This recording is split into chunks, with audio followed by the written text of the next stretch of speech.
Persentase kenaikan kekerasan pada anak di Indonesia. Menurut Kementerian Pemberdayaan Perempuan dan Perlindungan Anak, mencatat kasus kekerasan terhadap anak setiap tahunnya melalui sistem informasi online. Sebagian besar terjadi di lingkup rumah. Berikut rinciannya. Usia 0-5 tahun terjadi 665 kasus, usia 6-12 tahun terjadi 1676 kasus. Di usia 13-17 tahun terjadi kasus yang mencapai 3.122. Dari kasus tersebut, total keseluruhannya mencapai 5.463.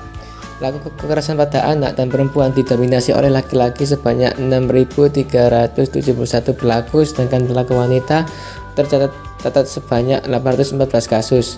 Sebaran wilayah dengan angka kasus kekerasan pada anak tertinggi di Indonesia yaitu: yang pertama, Jawa Timur dengan 562 korban anak. Kemudian Jawa Tengah dengan 488 korban anak, Sulawesi Selatan dengan 398 korban anak, DKI Jakarta dengan 368 korban anak, Jawa Barat dengan 359 korban anak, Sumatera Utara dengan 337 korban anak, Banten dengan 232 korban anak, Riau dengan 232 korban anak, Nusa Tenggara Barat dengan 215 korban anak, dan yang terakhir ialah Lampung dengan 193 korban anak. Dampak kekerasan pada anak. Yang pertama, kekerasan fisik. Kekerasan pada anak usia dini dalam fisik dapat didefinisikan sebagai tindakan fisik disengaja yang melukai mencederai anak. Kekerasan fisik pada anak ditandai dengan cedera seperti memar, patah tulang yang diakibatkan oleh memukul anak, melempar anak, mencekik dan menyudut rokok pada anak. Kekerasan fisik ini dapat terjadi disengaja maupun tidak disengaja, baik oleh orang tua ataupun pengasuh. Meski tidak memberikan dampak kematian, dampak kekerasan terhadap anak ini juga bukan dampak baik. Saat orang tua marah, dia bisa saja tidak menyadari yang dihadapinya adalah anak atau buah hatinya. Hal ini bisa menyebabkan orang tua melakukan di luar kendalinya yang bisa melukai fisik maupun batin sekaligus. Yang kedua, kekerasan emosional.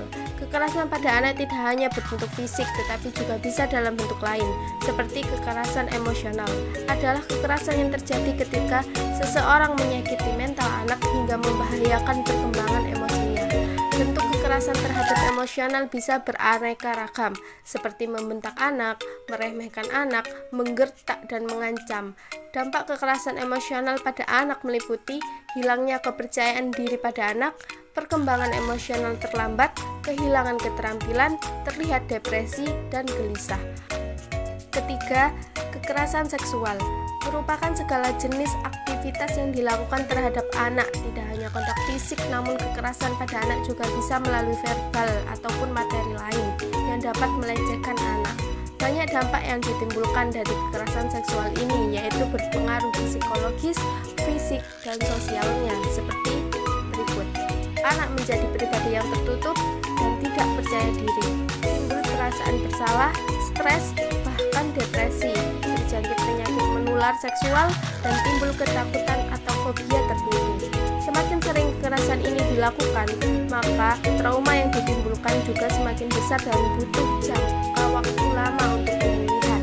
Dan yang terakhir, penelantaran merupakan salah satu bentuk kekerasan terhadap anak yang terjadi ketika orang tua tidak merawat atau melindungi anaknya sehingga anak menjadi terlantar. Penelantaran anak ini menyebabkan efek yang merugikan seperti masalah yang kognitif, sosial, dan emosional. Penggunaan narkoba, melukai diri sendiri, kemampuan hidup sosial yang rendah, masalah kejiwaan, dan potensi tinggi untuk membalas dendam kepada orang-orang yang menelantarkannya. Pentingnya perlindungan pada anak. Anak merupakan masa depan dan generasi bangsa. Untuk itu, tidak ada pengecualian hak asasi manusia terhadap anak. Anak memiliki peran yang cukup penting dalam proses pembangunan. Adanya perlindungan hukum diharapkan dapat membuat anak-anak bisa menikmati hak mereka sebagai seorang anak. Bahkan, mereka juga bisa tumbuh menjadi suatu generasi yang berkualitas. Untuk itu, hak asasi manusia terhadap anak sangat perlu diperhatikan. Kemudian ada pula pencegahan dan mengarah kepada solusi di mana orang tua seringkali tidak menyadari atau terlambat mengetahui bahwa anaknya menjadi korban kekerasan. Oleh karena itu, penting bagi orang tua mengenali gejala dan tanda anak menjadi korban kekerasan seperti yang disebutkan di atas. Misalnya, mimpi buruk tanpa bisa dijelaskan penyebabnya, percobaan bunuh diri, dan lain sebagainya. Apabila ditemukan adanya tanda-tanda seperti itu, maka sebaiknya orang tua atau saudara yang terdekat segera mengajak anak berbicara adanya kekerasan yang dialaminya. Apabila memang ada peristiwa tersebut, segeralah membawa si anak ke dokter untuk dilakukan pemeriksaan fisik, laboratorium, dan psikologis. Melakukan sosialisasi bertahap terhadap orang tua dan orang lain tentang pentingnya kasih sayang terhadap anak, membekali anak tentang melindungi diri sendiri berguna ketika anak diserang atau dipukul, baik itu orang tua ataupun orang lain. Dampak yang diterima oleh anak tidak terlalu fatal dan tidak berdampak besar bagi anak. Tentunya, lingkungan harus mendukung dengan menciptakan situasi yang aman dan nyaman bagi anak.